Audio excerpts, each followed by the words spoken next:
Hey, everybody, and welcome to a new episode of Frank About Health in honor of Cardiac Awareness Month. I'm here this week with Evan Mestman, returning again from last November when he came on Frank About Health to discuss his company, Proattitudes. If you recall, that episode was losing weight with your mind. And in this case, he's going to talk about how Proattitudes help people live a healthier life, especially if they have cardiac issues or they tailor make their own nutrition programs with Evan so that they would be able to maintain their heart health. So, the name of this episode is Nutrition for a Healthier Heart. That being said, I want to issue my disclaimer. If you are already undergoing any treatment plan for your cardiac care, this particular episode of Frank About Health is not trying to dissuade you from that plan. It's only trying to add additional quote unquote food for thought so that you can determine if maybe Proattitudes is a program that you would also want to become part of. At the same time, it's just for you to have discussion with us live right here on TalkRadio.nyc or on YouTube or LinkedIn or Facebook or on Twitch. And that way we can actually answer any questions live if you have any. But more importantly, we're going to learn throughout the hour how Proattitudes and Evan works with people who may or may not have heart health problems, but in honor of Heart Health Month, I'm wearing my colors. We want to be able to just take the discussion focused on that segment of the population. We all know that nutrition is for a healthier mind, healthier weight, healthier blood pressure. The list goes on, but this episode is dedicated to the heart. That all being said, Evan, welcome to Frank About Health again. And I'm really glad that you're able to help us from the cardiac perspective on this particular episode. Unmute. Yeah. There you go. Don't you love that? The mute button. Thank you. I'm grateful for you to have me back on. No problem. My pleasure. So tell me, overall, how has Proattitudes dealt with people who have cardiac issues or trying to be preventative in having cardiac problems when they get older? Well, most Americans, we live our lives not realizing that our health is only priceless when we lose it. And the number one killer in the United States today, do you know what it is? It's heart disease. Um, That's why we have a whole heart month disease. devoted to it, right? There Right, are right. 660,000 people that die every year from heart disease. Do you Wow. know what the number one symptom is for nearly half of them? No. 49.7%. What is it? What is it? Sudden death. They don't get a second chance. Yeah. Mm, Well, that's one of the reasons why I do what I do. When I went for my master's in clinical nutrition, I did my master's thesis on cardiac rehab because I really want to understand what's going on. I worked in a cardiologist's office and we had a cohort of people who had gone through cabbage, which is a bypass surgery, and then put them through a 6-week nutrition intensive program to see if we could impact their numbers, their cholesterol. Back then, we really didn't understand cholesterol as well as we do now. But we mhm. got them to lose weight, we got them to exercise, we got them to eat healthier. And sure enough, we got better blood sugar control, we got better weights. We improved their chances for survival post cabbage, post surgery. And the big issue today is with people is that they don't realize that you can't just take a medication and think that it's going to solve your cardiac problem. Right. So many people are on statins today. So many people are taking diabetes medication. I mean, when we think Mhm. about the illnesses today, chronic illnesses that we have, like diabetes, heart disease, cancer, autoimmune dysfunction, I don't believe they're just diseases of metabolism. I believe they're diseases of the neural pathways in our brain from our habits, the habits that we have. And a medication is not going to solve that. And I think that's part of the problem where when I worked in the hospital setting and in private practice, if people had gone for bypass surgery, they ended up Mhm. coming back in 6 to 8 years being reoccluded, blocked again. Why? Because they never changed. they continued smoking or they continued eating the way they did. They became sedentary again. And those habits are hard to change when you just go on a diet and you Right. go to a cardiac rehab center and say, okay, we're going to do 6 weeks while you're, insured, and you're going to do these exercises. And then as soon as the insurance runs out, what do? Go back to sit Go and watch back to the old TV. ways. Yeah, yeah. So part of the challenge is it's about changing the lifestyle in America, or actually the whole world. When Hmm. when you look back in the 19th century, 1 in 10,000 people had diabetes. Now, I say Hmm. diabetes because it's a metabolic disorder, and heart disease and diabetes really go almost hand in hand. Pretty much the metabolic process is you're going to get heart disease if you have diabetes, not necessarily going to have diabetes. You're going to have heart disease, but it works that way. But now it's 1 in 11, one in Hmm. 10,000 to 1 in 11. We have more Incredible. medications, we have more technology. What's going on? We're being overfed. We're feeding our Right. bodies the wrong foods, and our lifestyles are completely, really not compatible with how our bodies were designed hundreds of thousands of years ago, or even in 1.2 million years that we've been around, but really probably 300,000 years ago. And then the agricultural revolution came up, maybe 1,000 years ago, and we've not been able to cope.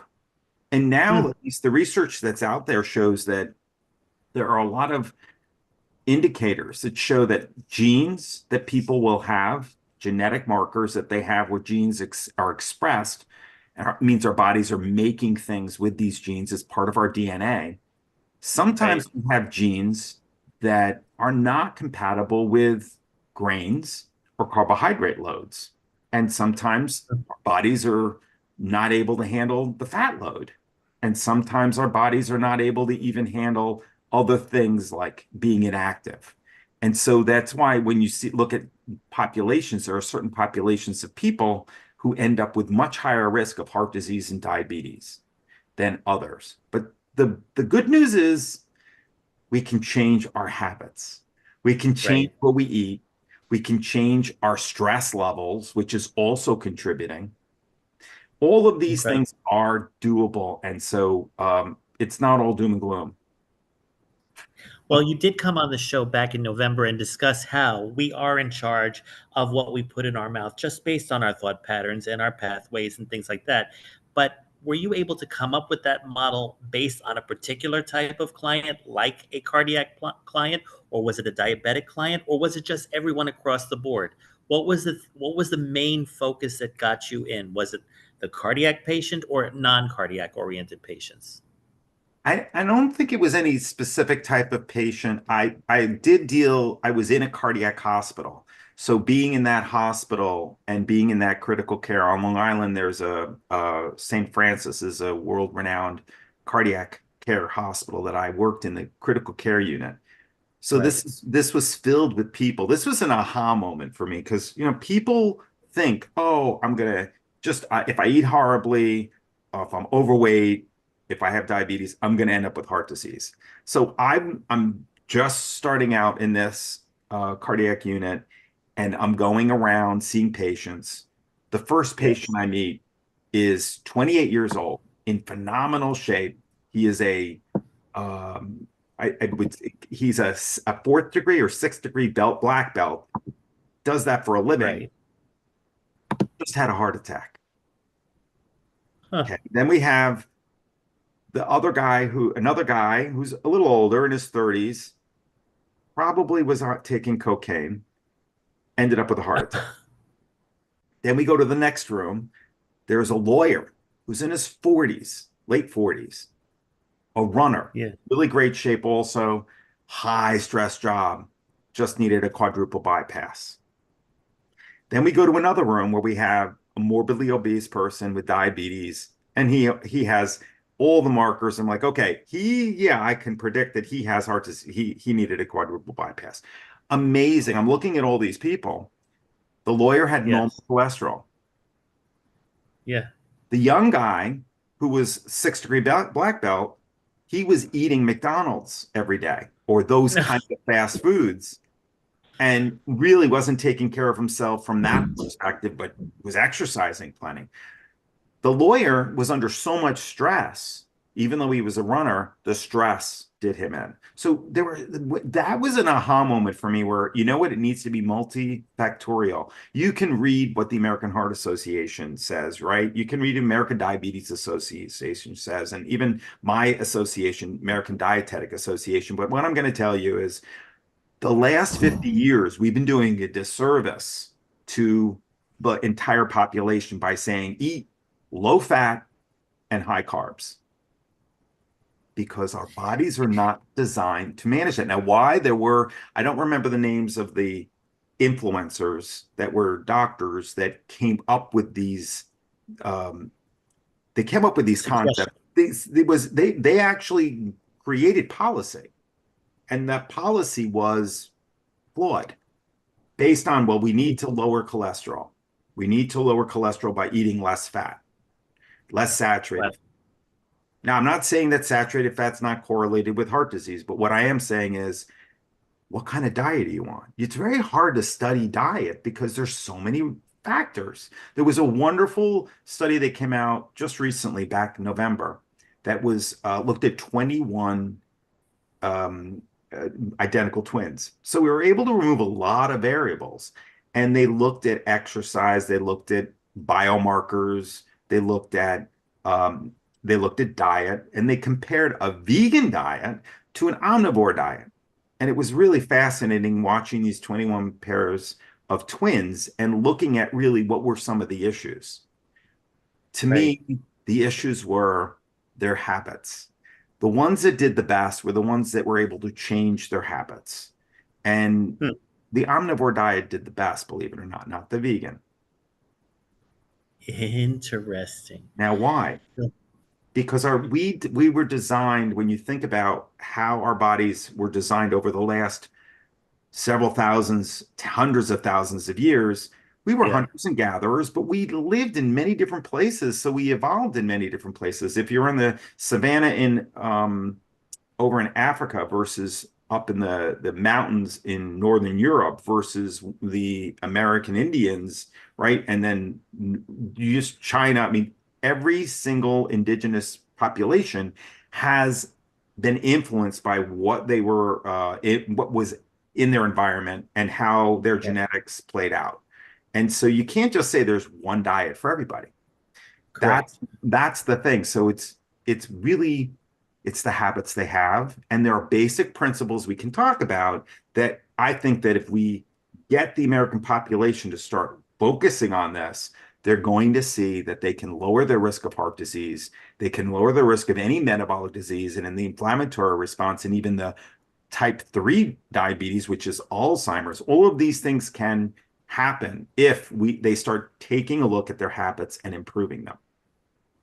That being said, as we go into segment 2, now that you've gotten the insight and the overview about how Proattitudes has evolved in understanding your habits over your nutrition, the cardiac patient apparently served as part of his model. So we're going to go through the break, and I'm going to show you the website of Proattitudes. I'm going to scroll down, and if you're interested in participating after the show, you'll have ways of contacting Evan. Remember, as part of my disclaimer, these are not the views of TalkRadio.nyc or of Frank About Health, but they are the views of, again, using your mind to have a healthier nutrition, habit, lifestyle, as well as a healthier heart. We will be back in a few right here on TalkRadio.nyc. See you soon. Are you a conscious co-creator? Are you on a quest to raise your vibration and your consciousness? I'm Sam Leibowitz, your conscious consultant, and on my show, The Conscious Consultant Hour, Awakening Humanity, we will touch upon all these topics and more. Listen live at our new time on Thursdays at 12 noon Eastern Time. That's The Conscious Consultant Hour, Awakening Humanity, Thursdays, 12 noon on TalkRadio.nyc. Are you a high-achieving, growth-oriented leader? Are you interested in developing your authentic leadership while creating a healthy, inclusive workplace? Hi, I'm Dr. Mira Broncu, host of The Hard Skills on TalkRadio.nyc at 5 p.m. Eastern on Tuesdays, where we discuss how leaders develop the hard skills needed to make a greater impact. We interview experts, have live coaching, and tackle these challenges. Listen to The Hard Skills on Tuesday at 5 p.m. Eastern on TalkRadio.nyc. Are you a business owner? Do you want to be a business owner? Do you work with business owners? Hi, I'm Stephen Fry, your small and medium-sized business or SMB guy, and I'm the host of the new show, Always Friday. While I love to have fun on my show, we take those Friday feelings of freedom and clarity to discuss popular topics on the minds of SMBs today. Please join me and my various special guests on Friday at 11 a.m. on TalkRadio.nyc. You're listening to Talk Radio NYC. Uplift, educate, empower.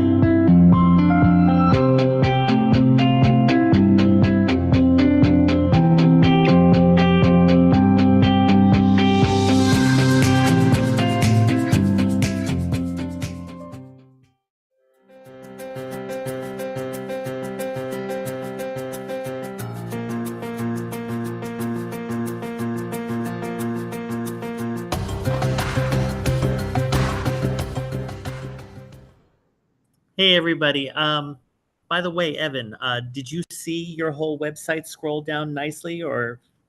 Okay, good. Just wanted to make sure because I know when we sometimes record the show, sometimes it doesn't appear. And I want to make sure that all of your details were present, including you mentioned where people can download your new version of your book. Do you want to actually discuss that a little bit and how it may even reference heart health issues that you mentioned in the previous section? Well, the things that we're going to talk about are going to be today are something you can find in my book. I sell it on Amazon, but you can get a free download on my website. I'd be happy to share it with you. The basic, simple principles of healthy eating. Part of the challenge today is that people don't really even know what to eat, most likely because it's the paradox of choice. There's just too many choices. There's 600,000 foods to choose from in the supermarket today. It used to be a few hundred, then a few thousand, then it was 30,000, it's 600,000, but realize that 75% of those foods are processed or highly processed, and they have hidden ingredients in them that are making food addictive, making you want to eat them. And those foods they don't serve you. And that's the challenge today, that when we start eating those foods, our bodies are not designed to eat that way. It's causing this epidemic today of obesity. We have 71% of Americans are either overweight or obese. I've heard that we're almost up to 80%, but I'm still on those statistics. I'll use. It's just amazing. 51% of Americans are either pre-diabetic or have diabetes. Half of the people who have diabetes in the United States don't even know they have it. And if you don't know you have it, the elevated blood sugar and the elevated insulin levels, because we're not really sure what's causing the damage, but I think that the latest research is really, really fascinating, where it's elevated insulin levels that are really causing the damage in our body. They damage our kidneys, they damage our eyes, they damage all the small blood vessels, if you can consider where small blood vessels are, okay? They're going to damage those things. And you can end up with a very high risk of losing a limb, which is what happens usually with diabetes. 20 years in diabetes, you go blind. You can have neuropathy, which means you're going to lose sensation in your fingers and your toes. And the risk of heart disease, we've already talked about that, your risk of stroke. The reason why the risk of dying of sudden death, it's not from a heart attack, it's arrhythmias and all the other cardiac issues that occur that they're still trying to figure out. We don't understand heart disease nearly as much as we should. And that's the real challenge. Is that okay, go ahead. No, I was going to say, with sudden death, is that happening while they're sleeping, or is that happening? It can happen in anything. I was working in a cardiologist office, and somebody had gotten on the Bruce protocol, which is the stress test machine, and the doctor just gave him a clean bill of health, got off the Bruce protocol, and all of a sudden you hear the screaming. dropped dead of a heart attack. Now that was a heart attack, but it could have been from an arrhythmia. But it didn't show up on the Bruce protocol. It can happen at any time. Now that was, I was doing that over 30 years ago. I was working in that office. There are Holter monitors now. There are new technologies, but we're still the number one killer in the United States is still heart disease. And what are they doing? They're, instead of focusing on habits, which is what the problem is, they're focusing on medication. Their first line of defense is medication. Doctors will say, oh no, I tell them to diet and exercise. They don't. Because if it was happening that way, we wouldn't have this epidemic. And we'd be having people asking in supermarkets for more fresh produce and more fresh vegetables and fruits and more of the foods that are going to help promote health versus all the processed foods. So it's the consumeristic mentality of the United States that essentially enables the Western society is influencing. Yeah. There's a great documentary called Why Are We Fat by Simon Gault. And it's interesting. It's not on Netflix anymore, but it was in New Zealand. It was in 2017. You can find it on YouTube. And it's everywhere. That these statistics are so alarming because it's spreading everywhere around the world. The Western society. Now they've done research where they've taken the indigenous people in Australia and they've had them spend 6 weeks go back out into the indigenous way of living. 6 weeks of it. They lost on average 12 to 20 kilograms. It's a lot of weight to lose. And their diabetes their numbers were nearly normal. And they started eating the way the indigenous people ate. They would eat kangaroo, right? They'd hunt the kangaroo. So that requires a lot of energy, right? We used to have to struggle to find food. Now we're gluttons. We eat 3 meals a day, huge amounts of calories. The average American is eating close to 3,600 calories a day.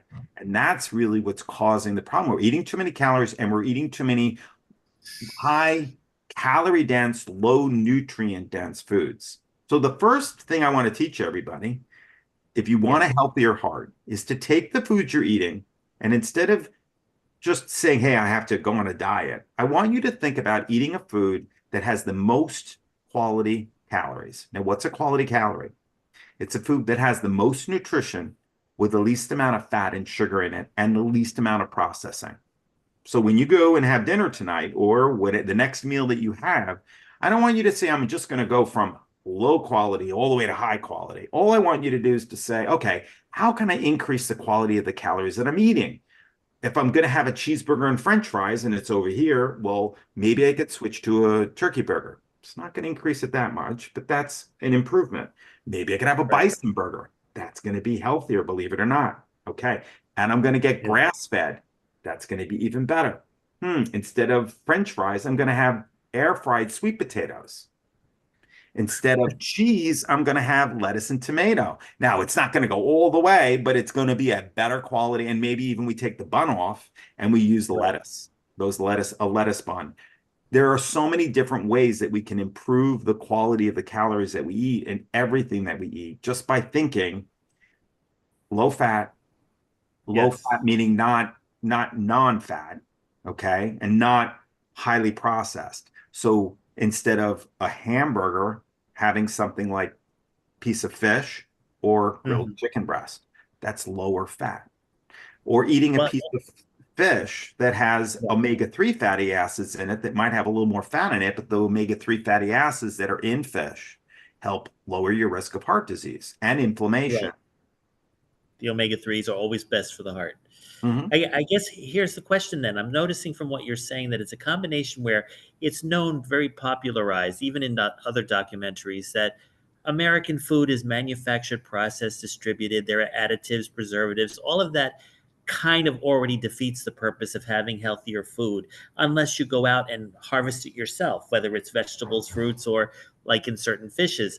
But at the same time, the way the mass media hypes and commercializes particular brands and foods, it's like they're trying to make food your drug of choice rather than using actual, hard drugs or other narcotic substances. I guess, what would you say is the part of the, would you say it's a twofold reason, which is what I'm assuming here, or what I'm picking up, that the society that we live in, coupled with the underdeveloped or not fully developed foods that are available, are kind of enabling this not pandemic, epidemic of not healthy food. It's just and also the doctors issuing drugs instead of nutritional programs. They're just knowing that there's more market share out there in the purchase of these drugs. So what would you say? It's like a chicken and egg thing. What would you say is part of the motivation for why our society has a big statistic of 80% obesity right now? I think it's going to be, first of all, that we wake up every day and we sit down for breakfast. Right. Then we go to work and we sit down. Then we get up and go to have lunch and sit down. Then we go back to work and sit down. And then we come home and sit down for dinner. And then we sit down in front of the TV. And then we go to bed and start all over again. So part of the problem is our bodies were not designed to be inactive. So we need to make sure that a good part of the day that we're focusing on activity. And there are certain ways that we can do that. I know that some people are behind a desk. I am too. I get that. But we've got to make a commitment to start using muscle. The best prescription out there, if doctors had to prescribe exercise like it was medicine, it would be the number one prescription. It will reverse all the problems that you're having, or most of the problems that you have with having problems with insulin resistance and hyperglycemia, where your body is having elevated blood sugars and elevated levels of insulin, and also just not functioning properly at the cellular level. We need to tell our bodies, we have to stress our bodies by doing certain types of exercise, whether it's weight training to build muscle, and just the contraction of the muscle creates a whole cascade of hormones and chemical reactions and enzymes that are going to get our body to do what it needs to do and put us in the right metabolic state. The other thing is that we have to stop feeding our body so much. And I know food tastes great. There is a pleasure principle to food, and I'm all for that.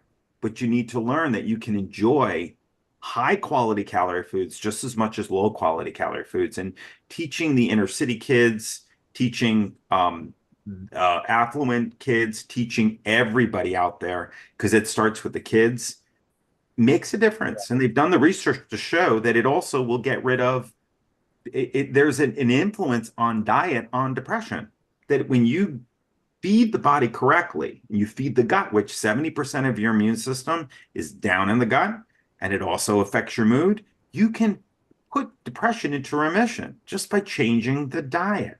They've done this where you can also just change the diet, and you can start seeing these kids that are in the school that are morbidly obese. Some kids are 33% of the kids, some of them are overweight and obese in the United States. Diabetes in these kids is rampant. It's never was seen before. It's so sad because it's going to be such a burden, billions of dollars on our healthcare system.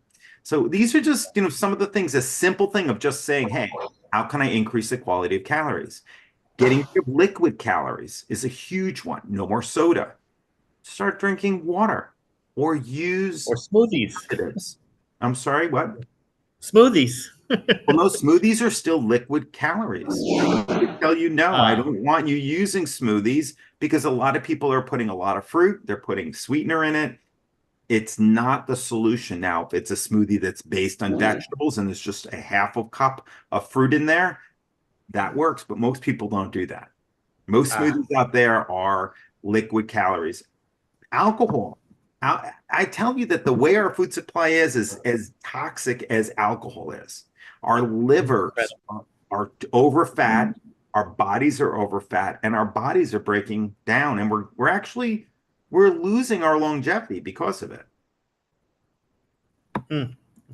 Well, speaking about losing our longevity, we're about to take our second break, but what I want to do when we come back on the third segment is see what role genetics plays into it and get further discussion from you on that, because a lot of it could be learned from our ancestors for all we know, or at the same time, when you develop certain habits, you could be activating certain genes that kind of pre-program you to remain addicted to food, even if it's against your better judgment or your better health. So when we return and we're looking for nutrition for a healthier heart, we will be back with Evan Mestman as we talk about genetic components to a healthier heart, as well as other recommendations that we will uncover. So please stay tuned right here on TalkRadio.nyc and on all of our socials. We'll be back in a few. Hey everybody, it's Tommy D, the nonprofit sector connector, coming at you from my attic.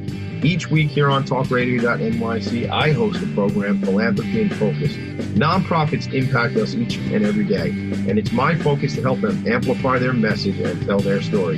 Listen each week at 10 a.m. Eastern Standard Time until 11 a.m. Eastern Standard Time, right here on TalkRadio.nyc. Were you an essential worker during the pandemic? If you needed to learn stages of epilepsy, did you depend on advocates? Did you use new innovations to cope with mental and neurological issues? Maintaining high quality of life and keeping good mental health are what we all strive for.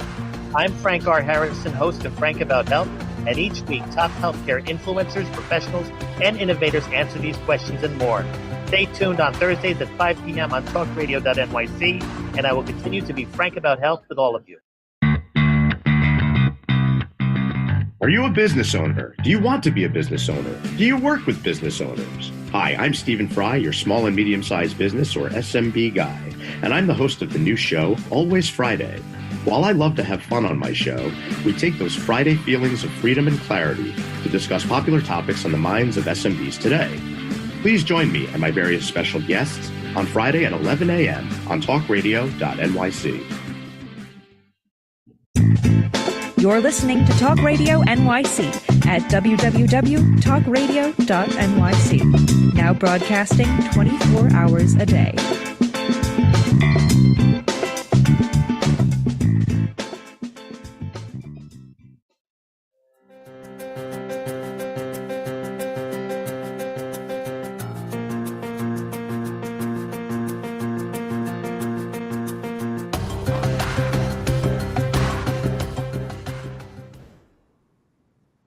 Hey everybody, this is just a little bit of a production notice. If you noticed during the commercial break, those of you watching the show at the moment, I was going back and forth with my computer trying to show images of Hilton.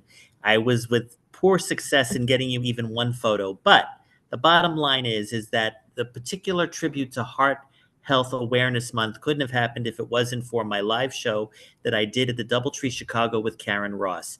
And that being said, I'm just, paying homage to her, not being here at the moment by wearing the red jacket symbolizing Cardiac Awareness Month. We've been having a nice discussion, not just with Karen 2 or 3 weeks ago, but also with Maury Zelkovich last week when he talked about AI and heart healthcare, and now this week with Evan. And we just want to be able to continue the pattern here at Frank About Health in our collaborative efforts with Hilton to be able to have a leadoff show at a Hilton where we talk about what the Heart Health Awareness Month is, and then continue to do episodes throughout the month that mirror that narrative that we're starting to create here. But technical difficulties aside, I think our conversation with Evan has already provided enough visualization for what is going on with our minds when we are busy indulging in foods that are not good for us out of habitual learning or out of just not thinking before we eat. And that is why, especially if you have been suffering from the number one cause of death in our nation, you have to get on board the right train of thought, literally. And I'm hoping that Proattitudes is something that you listeners out there will become more involved with, because I can tell you I'm already involved with Proattitudes since Evan was on the show in November. And although I haven't seen too much change yet, I can say that some of my thought patterns have changed in the way I want to approach each show, for example, or how I want to be able to approach each discussion. Because when you have improved your mental state, not only will your nutrition improve, but also other areas of your life. So here at Frank About Health, what am I doing? I'm always continuing to advocate for various ways of life that we all go through depending on our circumstances. But for Heart Health Awareness Month, we want to beat the odds, and hopefully cardiac problems won't be the leading cause of death in the future if things are done right. Now, Evan, that being said, What would you say about the genetic components to all of this? Well, it's a How great reliant are question. we? Yes. So everybody thinks genetics plays a huge role, and genetics definitely influences it. But genetics is like if you're building a house, it's like the blueprints for the house. So everybody has a different blueprint. Sometimes the living room is really small and the bathroom is really large, but it's how the materials that you use to build the house are your habits. Think about, my mom used to say I was made of peanut butter because I ate peanut butter so much. But we are what we eat sometimes. That's part of the challenge. And there is that's what the documentary was about. We are what we eat. And when you look at genetics, it's just the threshold, what your potential is. Epigenetics is the expression of those genes. And that's something we have there's a huge variability there that we can influence that by our thoughts, our feelings, our attitude. And that's really where I come in, where I like to work with my clients on changing the way that they see things, reframing it, and suddenly they start firing different neural pathways. The neurons that fire together wire together, and then you create new neural pathways. And those new neural pathways are habits. Habits really make the difference. But understand that if you're in the habit of waking up every day, I mean, let's pretend that in this hand, I have the healthiest food you can think of. What would it be? An orange. Okay, how about the healthiest meal? What would be the healthiest meal? Oh, a salmon and vegetables. Salmon and broccoli. Okay. Now this is the most unhealthy meal. What would it be? Double-decker cheeseburger. There you go. With French fries. Or McDonald's. Right? With French fries too. Okay. So neither one is going to make a difference long-term in your health. It's what you do every day in, day out, week in, week out, month in, month out, that's going to have the impact. That one meal never made a person ill or fat unless they're having it. There are always exceptions to the rule. They can't handle all the fat or they have diabetes and their blood sugars go out of control, but it's not going to make them lose their eyesight from one meal. It's not going to cause all the damage. It's the things that we do over time. So if you can understand that it starts with awareness, saying, okay, I need to be a fly on the wall and be aware of what am I doing every day that's making a deposit in my health, and what's something I'm doing every day that's making a withdrawal. And if you just become aware of that and you start focusing on that, what ends up happening is you start seeing that there is a pattern. There's a pattern to things that trigger you to eat for deposits and for withdrawals, as well as exercise, as well as stress. And that's really where Proattitudes comes in, is to help you identify your whole lifestyle. What is it that you're having challenges with? And how can you slowly but surely make changes? Because change has to feel good. If it doesn't feel good, you're going back to what you did before. But it requires discipline. So it's not easy. But people don't realize that what is discipline? How is discipline different than being motivated? Well, discipline has a little bit of a misnomer to it. It can imply that you're being spanked if you don't do good. But I know that discipline is structure, boundaries. It's creating your own motivation, even if you don't have it. It bypasses motivation because your future self is what you're making a deposit in. You're avoiding dealing, or you're delaying that immediate gratification to do what you know is best for your future self, based on what you did yesterday, with the commitments you made yesterday. So being disciplined is keeping a commitment, and it's also the highest form of self-love. Because when you make a commitment and keep it, you're saying, I'm important. I'm taking care of myself. And you're one day closer to that future self that you want to be. And having that mindset is really what makes the difference versus going on a diet or taking an injection. The one thing that's killing America today is this huge increase in these medications that people think are going to solve their problems. Imagine this.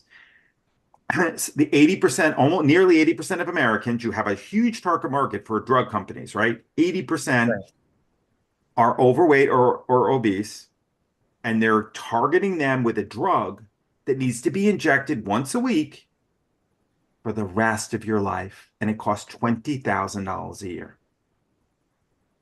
Now, there's a benefit to using some of these medications as a jumpstart.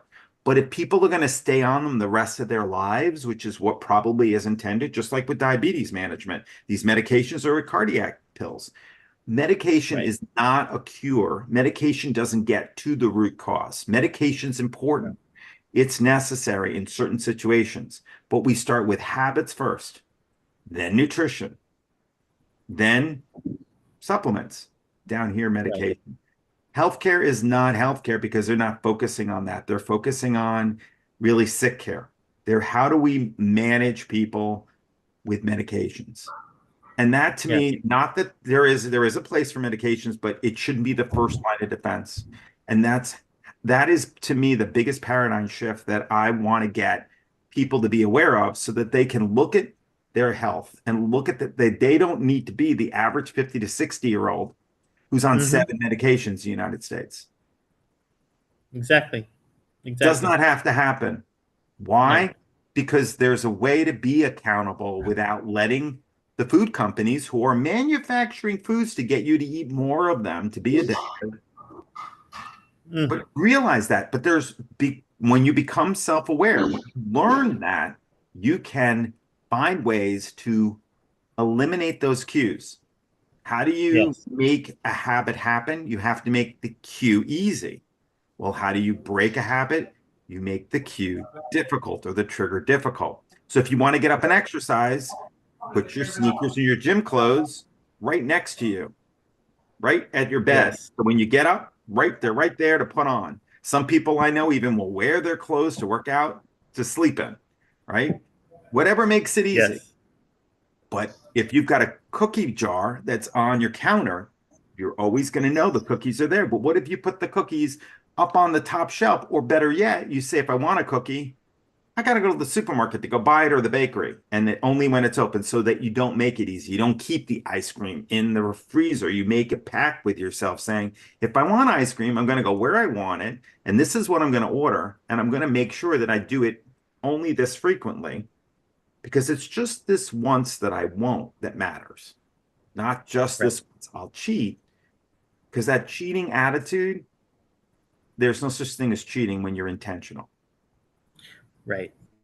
A lot of people are just programmed by the system, the society, their work time, whatever's going on, to just automatically go seek when they crave rather than even think about it. They don't take the time to think and process the reaction. They just go by the impulse. Well, that's why self-awareness is so important. Exactly. And speaking of which, about impulses, we have one final break. I'm going to try to show more of the Hilton pictures, but more importantly, I'm going to talk more about Frank About Health and where we're going after this episode ends tonight. So that all being said, please stay tuned on this episode of Frank About Health right here on TalkRadio.nyc, Facebook, Twitch, LinkedIn, and YouTube. We'll be back in a few. Are you a high-achieving, growth-oriented leader? Are you interested in developing your authentic leadership while creating a healthy, inclusive workplace? Hi, I'm Dr. Mira Brancu, host of The Hard Skills on TalkRadio.nyc at 5 p.m. Eastern on Tuesdays, where we discuss how leaders develop the hard skills needed to make a greater impact. We interview experts, have live coaching, and tackle these challenges. Listen to The Hard Skills on Tuesday at 5 p.m. Eastern on TalkRadio.nyc. Hey everybody, it's Tommy D, the nonprofit sector connector, coming at you from my attic. Each week here on TalkRadio.nyc, I host the program Philanthropy in Focus. Nonprofits impact us each and every day, and it's my focus to help them amplify their message and tell their story.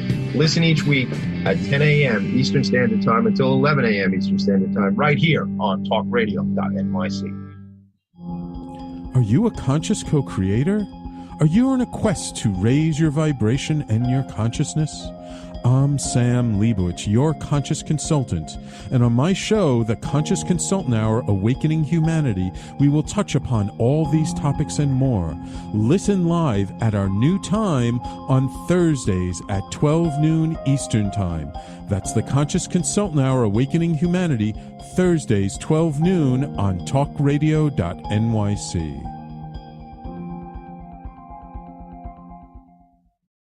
You're listening to Talk Radio NYC at www.talkradio.nyc. Now broadcasting 24 hours a day.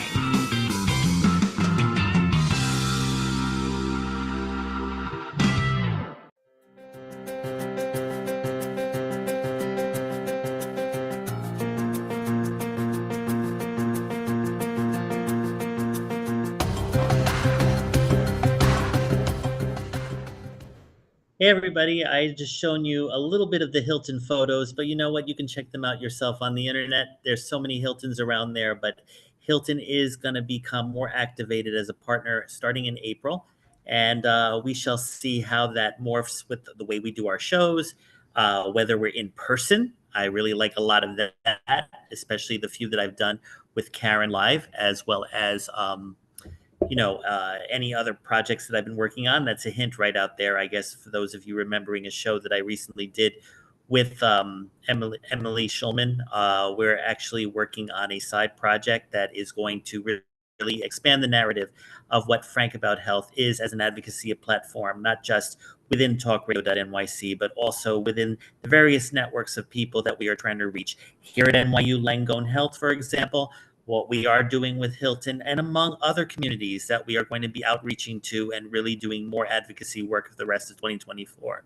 That all being said, I wanted to close that segment by showing again the book that Evan has just introduced and he just discussed in the last segment about, especially in how we have to look at the way we create our habits and our intention, and how we take in the right foods at the right time when we're also really hungry and not just out of habitual eating, and maintain our heart health as well as other health related issues like diabetes and stuff.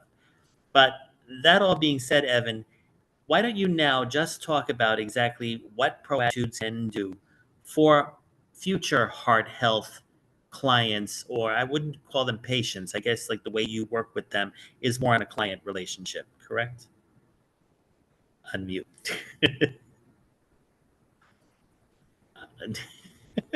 I love that. The mute button.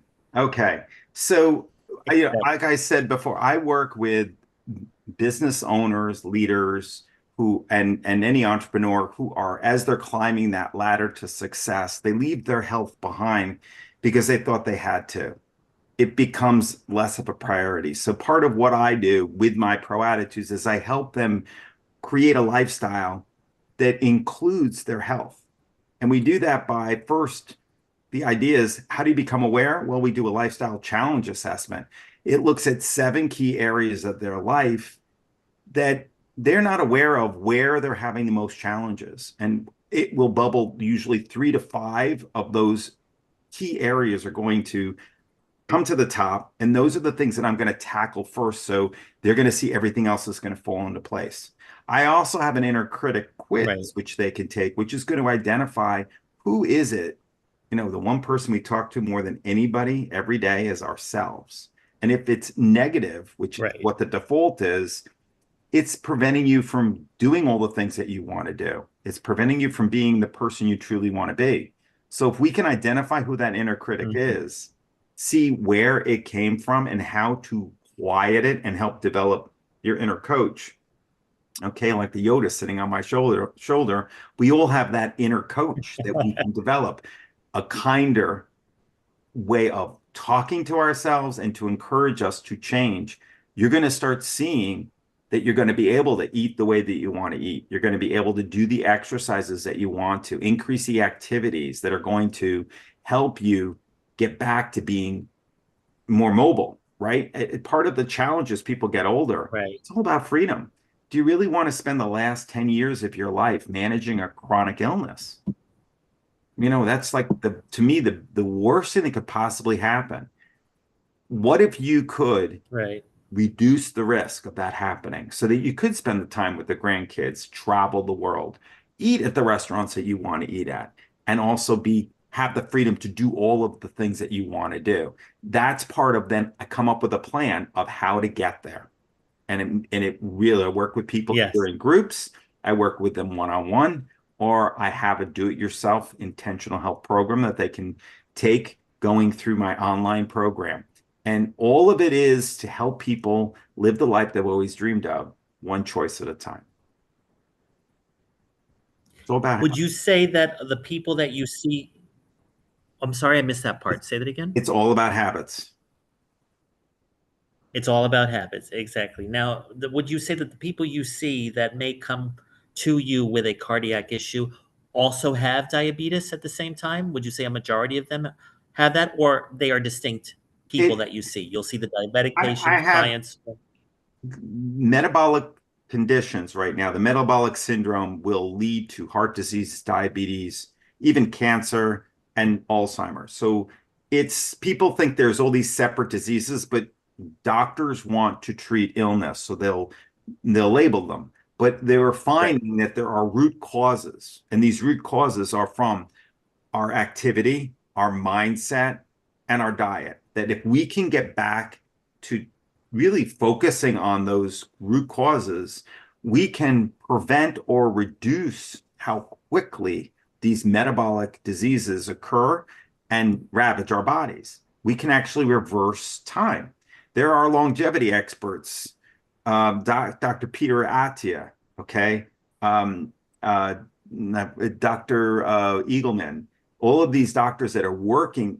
And Andrew Huberman has been interviewing. If anybody wants to watch a really wonderful podcast, somebody who's been interviewing a lot of these doctors, so you can get it firsthand. It's Andrew Huberman, the Huberman Lab. He's on YouTube. He's on Spotify. It's on Apple. It's podcasting. It's really fascinating. It's coming out so quickly, the information now, instead of it just coming through research that takes so long to get disseminated to the actual media. It's coming from the horse's mouth now, right from the researchers. Really fascinating, the stuff on the microbiome, the idea of how our brains are live wired and neuroplasticity, and how sleep is so important. Sleep is a big part of health too. So all of these things are incorporated into my program so that you don't have to do all the work. So that I make it simple and I make it easy, making it so that you're making a commitment to 3 things every week, and that allows you to see change. The whole idea is to not be stuck. So many people are stuck because they keep doing the same thing over and over again, expecting a different outcome.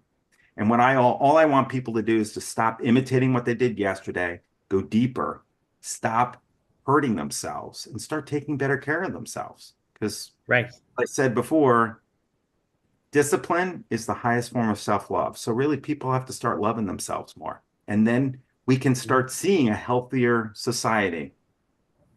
Yes, absolutely.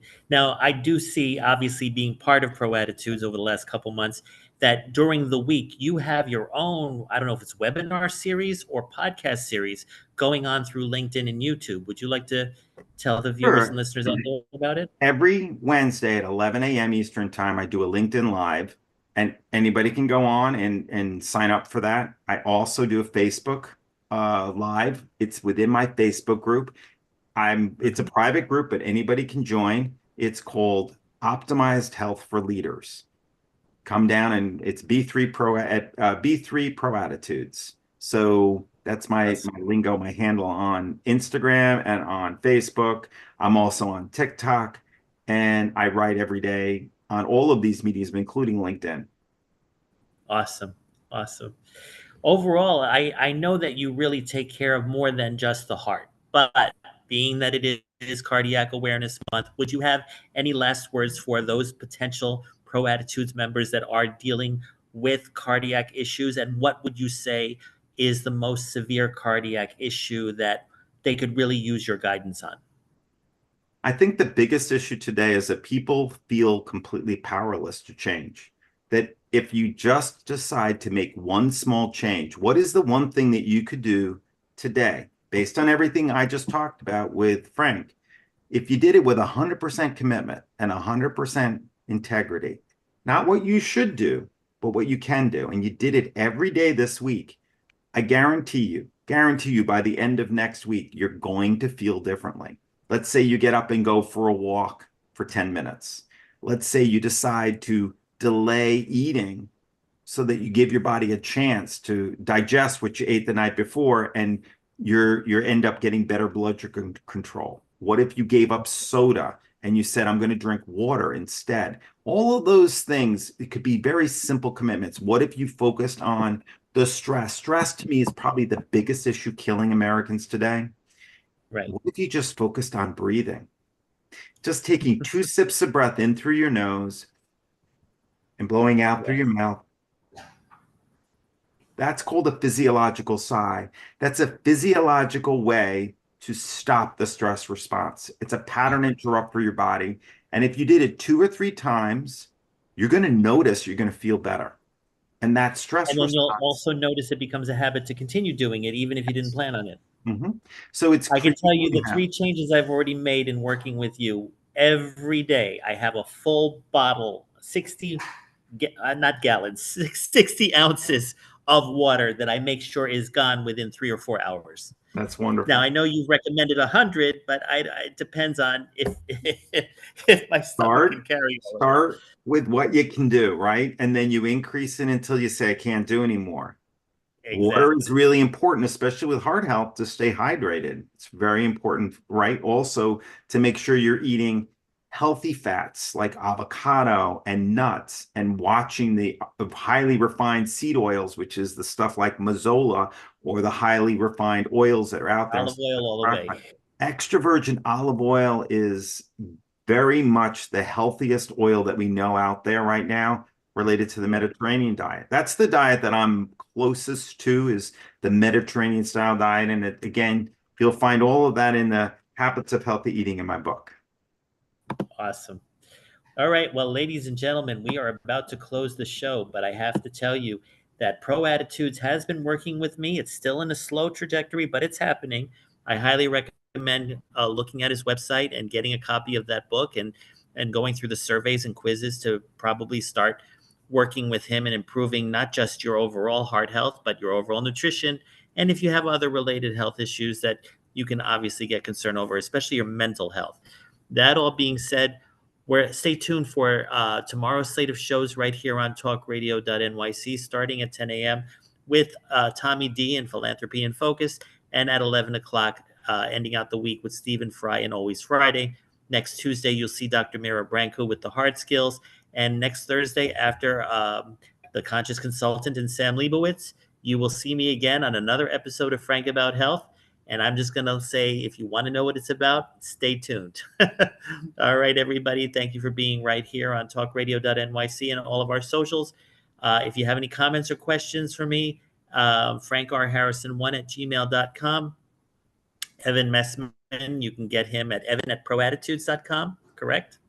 It's evan@proattitudes.com. And I also subscribe to my YouTube channel. I have a 21-day challenge that I just posted there to help with quieting the inner critic. Awesome. And yeah, the inner critic, basically, it became negative for some reason or another, but you want to turn it into the positive, because as he said throughout the hour, discipline is the highest form of self-love. So we're going to discipline the night out by checking out, and see you all again next week. Thanks again. See you soon. Thank you. Bye-bye.